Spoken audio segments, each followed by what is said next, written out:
adorando su trono. Su voluntad es inmutable, Él es infinito, poderoso, eterno y nadie puede contradecir su voluntad. Sin embargo, en la Biblia, el propio Señor Jesucristo lo vemos siempre orando. Desde muy temprano se levantaba y se iba a un lugar desierto a orar. Y en Mateo capítulo 6 instruye a sus discípulos diciendo: ustedes orarán de esta forma. Y continuamente vemos al Señor Jesucristo durante toda su vida orando, incluso antes de ser apresado para su sacrificio final. Él está orando en el huerto de Getsemaní y le pide a sus discípulos: ayúdenme a orar.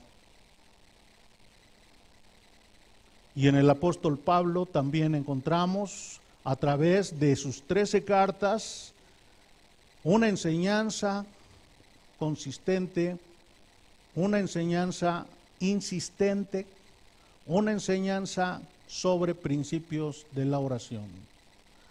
Primera de Tesalonicenses, capítulo 5, versículo 17, uno de los versículos más breves de la Biblia: orad sin cesar. Orad sin cesar, porque en la Biblia se nos exige, se nos demanda, se nos instruye sobre la necesidad de orar si ya todo está decidido.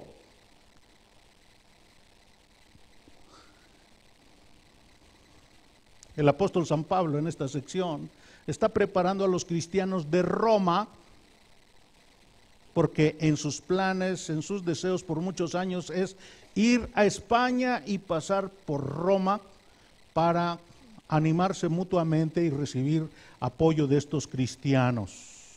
Pero nadie se imaginaba cuáles iban a ser las condiciones en que el apóstol San Pablo iba a llegar a Roma. En estos versículos el apóstol les solicita a estos cristianos de Roma que oren por él. Y lo solicita con súplica, con ruego, con insistencia, con humildad, con dependencia, con confianza, de que mediante sus oraciones ellos van a preparar las circunstancias para que él pueda llegar a Roma. Hermanos, a través de esta sección vamos a descubrir que no solo para nacer espiritualmente se necesita orar. Ninguna oración salva, pero si no ora no se salva. Ninguna obra salva, pero la evidencia de la salvación son las obras. Hermanos, todo ministerio enfrenta lucha contra 3 enormes enemigos. Su lucha es diaria contra su propio pecado, contra las huestes espirituales de maldad y contra la corriente de este mundo. Si alguien quiere hacer la voluntad, va a estar en una lucha continua. Por lo tanto, todo recién nacido, toda persona que está en el proceso de santificación y toda persona que está desempeñando un ministerio necesita la ayuda de sus hermanos en una lucha de oración. Por eso me pareció apropiado ponerle como título a este sermón: luchando mediante la oración. Luchando mediante la oración. Y vamos a identificar 3 momentos de la oración. En primer lugar, el motivo; en segundo lugar, el contenido; y en tercer lugar, el beneficio. El motivo de la oración, el contenido de la oración y el beneficio de la oración. Empezamos con el motivo. Vayamos a Romanos capítulo 15, versículo 30. Veamos lo que dice y observemos la súplica que el apóstol hace. Y aquí encontramos 3 razones o 3 motivos para que los cristianos de Roma oren.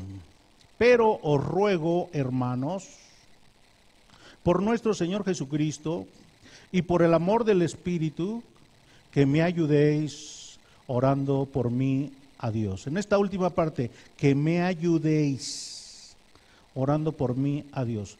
El apóstol está haciendo un ruego. Os ruego. Y les dice: hermanos.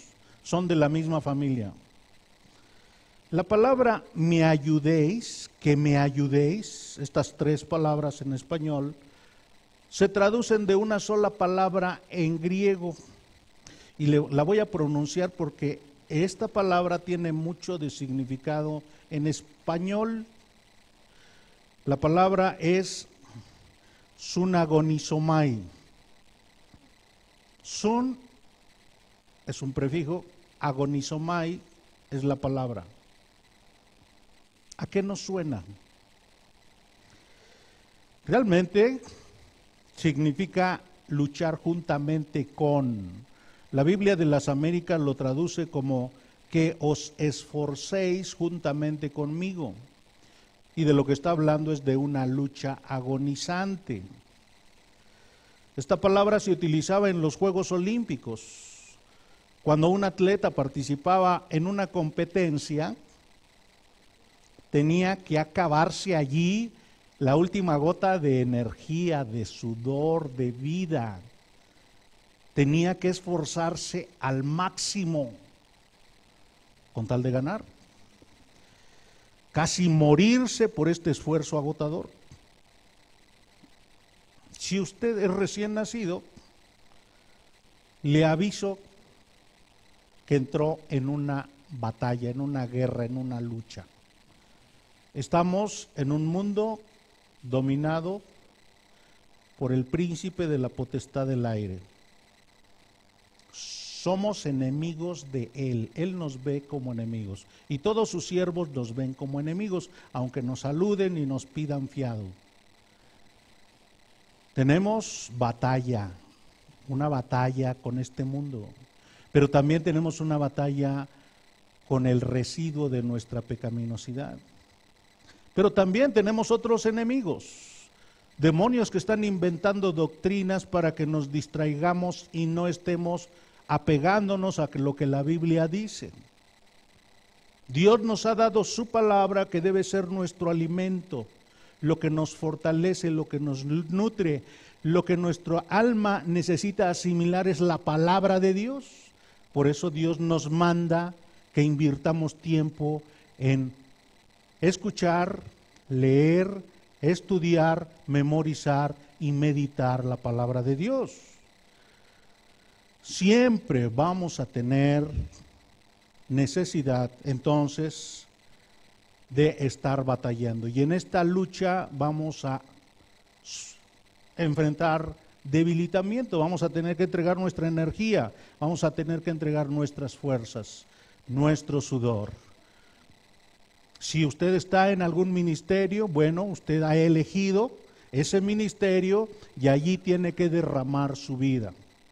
Va a evangelizar, ¿sabe qué? Le aviso, no siempre van a resultar los planes que usted diseñó. Y tiene que sacrificarse. Va usted a enseñar, ¿sabe qué? Pues va a tener que estar quemándose las pestañas para comprender lo que significa la Biblia. Va usted a predicar, cualquier ministerio que usted vaya a hacer siempre será agonizante, siempre será una lucha. Por eso todos necesitamos que nuestros hermanos estén orando para que nos ayuden. El ministerio de la oración también es una lucha y son muy pocos los que se comprometen a ser fieles, a estar orando de manera consistente, de manera disciplinada, teniendo sus notas de oración y dedicar y apartar un tiempo específico de cada día para estar orando insistentemente. ¿Qué es lo que sostiene a una persona en su ministerio? ¿Qué es lo que sostiene a una persona orando? Hermanos, lo único que puede sostener a una persona es la convicción de una recompensa eterna. Es la convicción de un premio infinito, inmutable, poderoso que le está esperando en el cielo. Dios le está anotando todo lo que está invirtiendo para la edificación de la iglesia de Cristo, para ganar, establecer el reino de Dios aquí en la tierra. El apóstol Pablo menciona 3 razones, 3 motivos por los que les está suplicando que le ayuden a orar. En primer lugar, suplica por él mismo. Él ruega, pide humildemente, os ruego que me ayudéis. Y cuando pide, espero que ustedes me ayuden y les pido que me ayuden, no se está basando en que, bueno, pues es que yo soy su paisano, yo soy de Roma y pues soy romano, entonces les pido su colaboración. No, la palabra que utiliza el apóstol es hermanos. ¿Y qué significa hermanos? Que están en la misma familia. Yo no sé si usted mismo experimentó algún evento, alguna circunstancia en donde vio que su hermano pequeño, alguien estaba abusando de él y salió corriendo a defenderlo. Bueno, esta necesidad de proteger a nuestro hermano menor es un afecto que Dios puso en toda la naturaleza humana, pero cuando somos cristianos tenemos que llorar con nuestros hermanos cuando están llorando y reír cuando están riendo.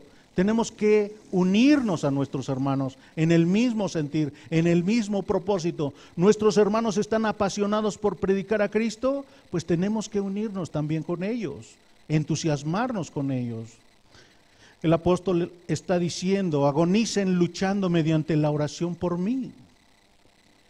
Pero vean, regresemos a Romanos 15:30, pero ruego, hermanos, y vean esta palabra, por la causa, por nuestro Señor Jesucristo. Él apela. Ustedes conocen al Señor Jesucristo, ustedes saben la obra del Señor Jesucristo, el Señor Jesucristo los ha redimido, el Señor Jesucristo los ha salvado, el Señor Jesucristo ha hecho algo por ustedes. Bueno, pues por esa obra les pido que oren por mí. El apóstol está dedicando su vida a proclamar el Evangelio de Cristo. Si hoy usted supiera de una persona como el apóstol Pablo que está desgastándose, está invirtiendo su vida, no le interesan las posesiones, no le interesa el prestigio, no le interesa la fama, no le interesa el bienestar, él se expone a lo que sea con tal de predicar a Cristo, ¿usted se asociaría con él en oración? El apóstol dijo, porque no nos predicamos a nosotros mismos, sino a Jesucristo como Señor y a nosotros como vuestros siervos por amor de Jesús. Segunda de Corintios capítulo 4 versículo 5. Porque nosotros que vivimos siempre estamos entregados a muerte por causa de Jesús, para que también la vida de Jesús se manifieste en nuestra carne mortal. Segunda de Corintios 4:11.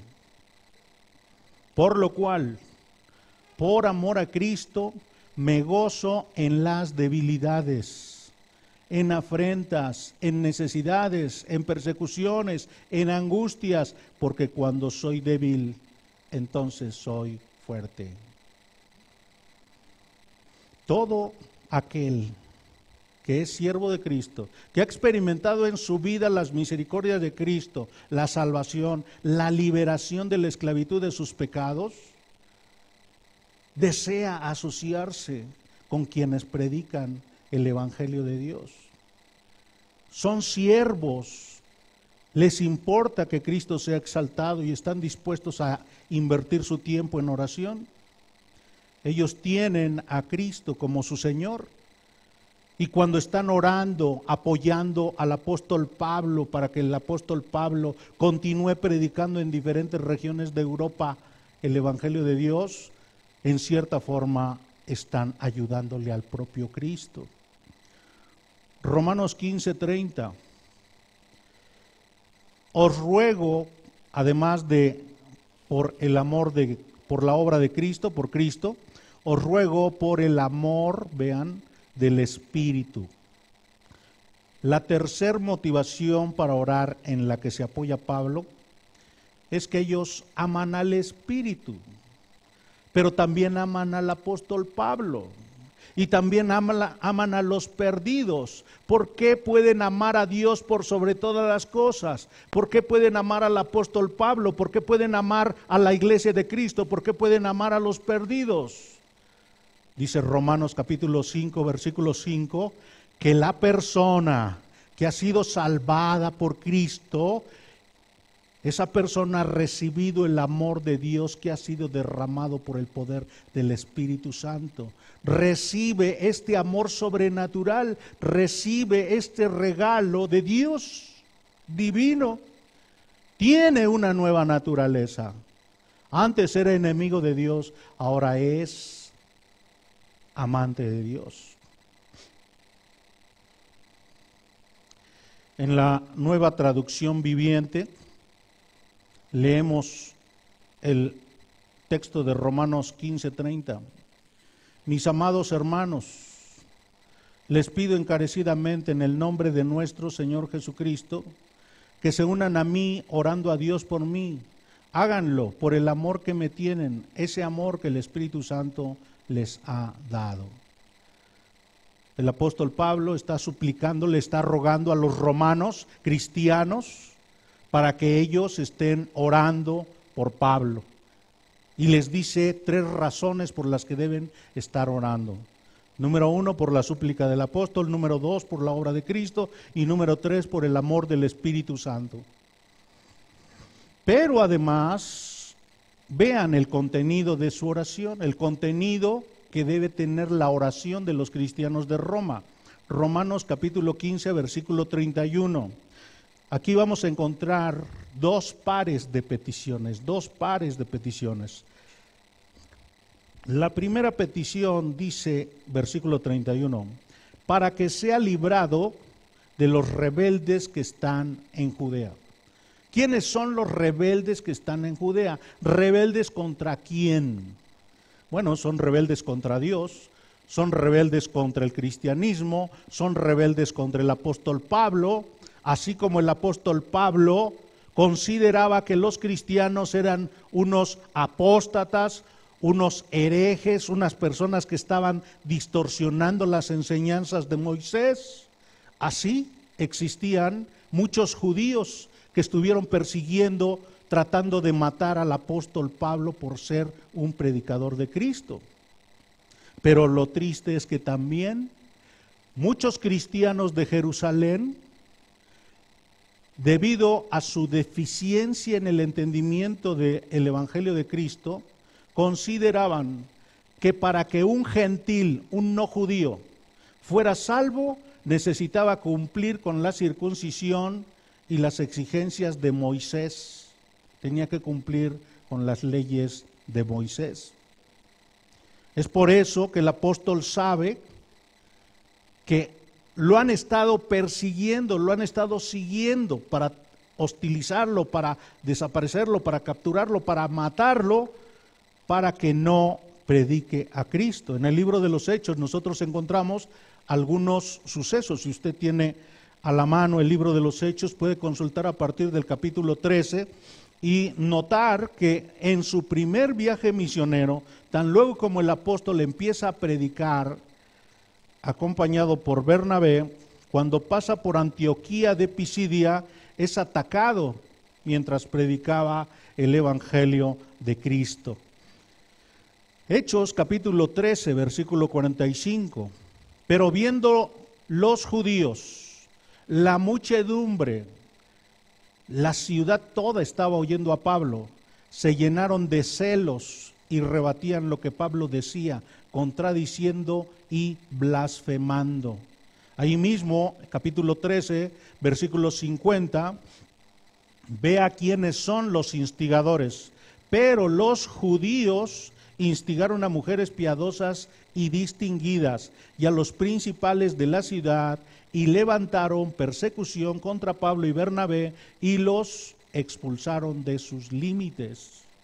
En Iconio, cuando llegan a Iconio, después que los corrieron de la sinagoga, en capítulo 14, versículo 2, leemos, mas los judíos que no creían excitaron y corrompieron los ánimos de los gentiles contra los hermanos. Los judíos eran entonces un grupo muy consistente para perseguir y querer callar la predicación del Evangelio. Más adelante, capítulo 14, versículo 19, estando en Listra, el apóstol Pablo es apedreado, es linchado. Entonces vinieron unos judíos de Antioquía y de Iconio, que persuadieron a la multitud, y habiendo apedreado a Pablo, le arrastraron fuera de la ciudad, pensando que estaba muerto. Bueno, allí no se detuvieron los judíos, después de huir, en el capítulo 17, después de huir por la persecución de Asia, llega a Europa, y cuando pasa por Tesalónica, también se generan alborotos. Tienen que huir de Tesalónica y llegan a Berea. Pablo va acompañado de Silas y hasta allá lo siguen sus enemigos. Hechos 17:13. Cuando los judíos de Tesalónica supieron que también en Berea era anunciada la palabra de Dios por Pablo, fueron allá y también alborotaron a las multitudes. La persecución contra el apóstol Pablo fue consistente. Yo no sé cuántos grupos había que se organizaban y cómo se sostenían y cómo pagaban sus viajes y sus alimentos, pero su preocupación de estos judíos era callar a la persona que predicara el evangelio de Cristo. En capítulo 20 del libro de los Hechos, versículo 3, los judíos buscan la forma, hacen un complot, buscan la forma de asesinar al apóstol, y el apóstol, en lugar de viajar por barco, tiene que viajar por tierra. Capítulo 20, versículo 3. Después de haber estado allí 3 meses, y aquí está, y siéndole puestas acechanzas por los judíos para cuando se embarcase para Siria, tomó la decisión de volver por Macedonia. Entonces el apóstol es consciente, ha experimentado en carne propia la consecuencia del odio de los judíos. Y por eso tiene que estar pidiendo, hermanos, oren por mí, para que esos rebeldes que están en Judea no estorben a la misión que estoy cumpliendo. Pero note, regresemos a Romanos capítulo 15, versículo 31, y veamos la segunda parte de esta primera petición, de este primer ruego para orar. Dice Romanos 15, 31, y vean, la ofrenda a los santos sea acepta. Hubo terribles enemigos contra el apóstol. Hubo numerosos enemigos. Cuando estaban en Jerusalén, seguimos con el libro de los Hechos, cuando estaban en Jerusalén, en el capítulo 21, versículo 28, intentaron nuevamente linchar al apóstol Pablo. Lo acusaron, lo difamaron, lo acusaron falsamente. En capítulo 21, versículo 28, grita un hombre y acusa a Pablo y dice: este es el hombre que por todas partes enseña a todos contra el pueblo, contra la ley y contra este lugar. Y además de esto ha metido a griegos en el templo y ha profanado este santo lugar. Si no es por la intervención del tribuno de los romanos, allí termina la vida de Pablo. Previamente, cuando Pablo llegó en capítulo 21, versículo 21, Jacobo, el hermano menor del Señor Jesucristo, le había advertido: se les ha informado a los judíos en cuanto a ti, que enseñas a todos los judíos que están entre los gentiles a apostatar de Moisés, diciéndoles que no circunciden a sus hijos ni observen las costumbres.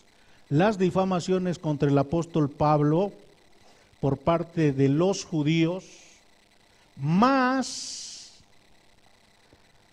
la falta de comprensión por parte de los cristianos judíos, más la inclinación hacia los prejuicios que como ser humano casi todos tenemos, podía obligar a los cristianos y a los líderes de la iglesia de Jerusalén a decir: la ofrenda que traes, ¿sabes qué? No te la podemos recibir. Así que regrésate con tu ofrenda. Por eso el apóstol les está suplicando a los cristianos de Roma: oren para que la ofrenda que traigo a los cristianos, que son los santos de Jerusalén, sea aceptada por ellos. porque esta ofrenda viene de parte de gentiles de Macedonia y de Acaya. Y a lo mejor los cristianos judíos van a decir, estamos muriéndonos de hambre, pero de esas personas no queremos nada. Así que él pide que la ofrenda sea aceptable. A continuación, el segundo por qué, la segunda grupo de peticiones que el apóstol pide está en Romanos capítulo 15, versículo 32. Él dice, para que con gozo llegue a vosotros por la voluntad de Dios y que sea recreado juntamente con vosotros. Lo que está pidiendo Pablo es que su vida no se acabe antes de que cumpla su tarea. Es que Dios nuevamente no lo desvíe y pasen otros años antes de que pueda cumplir ese anhelo de visitar a los cristianos de Roma. Él desea ir a lugares donde no se ha predicado a Cristo, que en este caso es España, pero también quiere tener compañerismo, quiere animar y ser animado, quiere compartir las bendiciones del Evangelio de manera directa y personal con estos cristianos de Roma y también a escuchar de los testimonios de la obra de Cristo en sus vidas. Pero note aquí en este versículo 32, cuál es la razón de la vida de Pablo. La razón de la vida de Pablo. ¿Y ya la anotó? ¿Cuál es la razón? ¿Ya la identificó? La razón de la vida de Pablo es la voluntad de Dios. La voluntad de Dios. Realmente todo lo que ha estado haciendo el apóstol y todo lo que ha estado diciendo lo ha estado haciendo por la voluntad de Dios. No por su propia voluntad, no por su conveniencia, no por su gusto. Él está suplicando, oren para que sea librado de los peligros de los que buscan mi muerte. Porque el fruto espiritual que me encargaron los cristianos de Macedonia y Acaya, lo reciban con agrado los creyentes de Jerusalén, para que llegue a Roma y esté en medio de ustedes y nos edifiquemos mutuamente. Hermano, todo ministerio necesita ayuda, todo creyente necesita ayuda, todo nuevo nacido necesita ayuda y aún los incrédulos necesitan ayuda por medio de la oración. Lo que hemos estado viendo es lo que debe motivar a los cristianos de Roma para orar. Hemos visto el contenido de la oración que deben estar pronunciando los cristianos de Roma. Y noten ahora el beneficio que recibirán los cristianos de Roma por estar orando. Romanos capítulo 15, versículo 33. Dice, y el Dios de paz sea con todos vosotros. Qué breve, ¿verdad? Pero qué contenido. ¿Quién es el Dios de paz? ¿Por qué es Dios de paz? Quien buscó al pecador fue Dios. Quien tuvo la iniciativa para buscar al pecador fue Dios. Porque el pecador siente que Dios es su enemigo y trata a Dios como su enemigo. Vive como si Dios no existiera. No le importa la voluntad de Dios. Aunque puede estar hablando de Dios, realmente no quiere que gobierne Dios su vida. Este ser está esclavizado por el pecado, enceguecido por el pecado, muerto en sus delitos y pecados, está engañado por su pecado. Este hombre es enemigo de Dios, tiene enemistad contra Dios. Y Dios es quien viene a buscar al pecador. Esa es la gran diferencia de la verdad de Dios con todas las religiones. Todas las religiones son esfuerzos de los hombres por buscar a Dios. Esfuerzos, méritos, obras de los hombres para buscar a Dios. Y la gracia, la verdad de Dios es el hombre enemigo de Dios y Dios buscando al pecador. Eso es lo que hizo el Señor Jesucristo. Vino a buscar al pecador.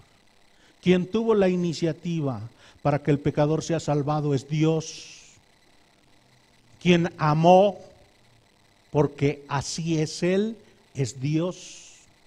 El hombre es odiador de Dios.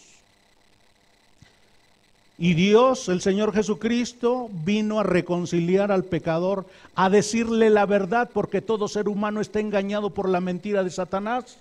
Todo ser humano dice mentiras y todo ser humano cree sus propias mentiras. Todo ser humano está envuelto en mentiras. El Señor Jesucristo es la verdad y viene a enseñar la verdad. Cuando el Señor Jesucristo le explica la realidad, realmente estás esclavizado de tus pecados, realmente el pecado te está arrastrando a humillación y a degradación, realmente te haces daño a ti con el pecado y haces daño a los demás, realmente te estás ganando un castigo eterno por parte de Dios. Cuando el Señor Jesucristo viene a decir la verdad, y el Espíritu Santo concede que la persona pueda comprender la verdad, entonces viene en arrepentimiento y en fe a suplicar misericordia a Dios. Se parece a ese paralítico que estaba en el templo de la Hermosa, estirando la mano, viendo a Pedro y a Juan que llegan allí. Y ellos le dicen, no tenemos oro ni plata, pero lo que tenemos te damos. En el nombre del Señor Jesús, párate, camina. Ese paralítico, ese cojo, no tenía nada que ofrecerle a Juan y a Pedro. Así es el pecador que se tiene que presentar ante Dios. Pobre en espíritu, reconociendo que no hay mérito en él, suplicando misericordia y perdón de sus pecados. Quien tuvo la iniciativa para buscar al pecador fue Dios. Dios, por medio del Señor Jesucristo, reconcilia al pecador con Dios. Y no solo ahora el pecador tiene paz para con Dios, sino tiene paz para con el resto de las personas. Y tiene paz consigo mismo. Esta paz es divina, sobrenatural. Los beneficios que el pecador ha recibido por gracia se continúan multiplicando en su andar cristiano. Ahora tiene compañerismo con Dios, porque el Espíritu de Dios viene a morar en su corazón. Y porque ahora es morada de Dios, del Dios de paz. Por lo tanto, somos beneficiados de una forma indescriptible. Pablo les está diciendo, este Dios reconciliador y bendito permanezca acompañando a todos ustedes. Así sea. Hermano, cuando tú estás intercediendo por un incrédulo, cuando tú estás intercediendo por tu hermano, cuando tú estás intercediendo por un misionero, por un predicador, por un evangelista, por un maestro, por otra persona, Dios no se queda con deuda contigo, porque te bendice de formas especiales, más allá de lo que puedes imaginar. Cuando tú inviertes oración en beneficio, intercediendo por otra persona, Dios te bendice de forma especial. Sale la persona que está orando beneficiada en abundancia. El nuevo nacido es nacido por gracia. Y durante algún tiempo Dios lo guarda de tentaciones y de pecados. Pero debe aprender a pensar, a hablar y a conducirse bíblicamente según la voluntad de Dios. Ese andar de santificación, hermanos, es un andar también de batalla. Muchos de nosotros somos asediados por el pecado que Cristo ya nos libertó y nos acosa y nos sigue y nos trata de debilitar y trata de tropezarnos. Necesitamos ayuda. Tenemos que comprender que en este cuerpo humano, según Romanos capítulo 7, versículo 15 en adelante, existe pecado residual. Este pecado aún está en nuestros miembros. Y por eso batallamos en nuestro andar cristiano, porque este cuerpo tiene costumbres, recuerdos y prácticas del pasado que nos tratan de esclavizar nuevamente a vivir como si estuviéramos en el pasado. Nuestro andar cristiano necesita la ayuda de la oración de nuestros hermanos. Es verdad, el Espíritu Santo nos dota de una naturaleza sobrenatural, una naturaleza divina, nos da recursos, nos da un poder para enfrentar y vencer el pecado. Pero el Espíritu Santo solamente utiliza la palabra de Dios para vencer el pecado. Por eso en la Biblia se nos insiste sobre la necesidad de desarrollar hábitos de lectura, de estudio, de oír la palabra de Dios, de memorizarla, de meditar en ella. Por eso debemos estar orando sin cesar, por eso debemos congregarnos continuamente, por eso debemos evangelizar, servir, adorar, ofrendar. Porque esas disciplinas, esas actividades nos ayudan a fortalecernos. En la medida que nosotros somos obedientes, en esa medida Dios va cautivando más nuestro corazón, nuestra mente, nuestros deseos. Nuestro anhelo debe ser que podamos contemplar a Cristo en todo momento en su gloria. Que podamos ver a Cristo continuamente. Que aprendamos a comprender nuestra dependencia a Dios y nuestra responsabilidad para disciplinarnos, para adquirir buenos hábitos.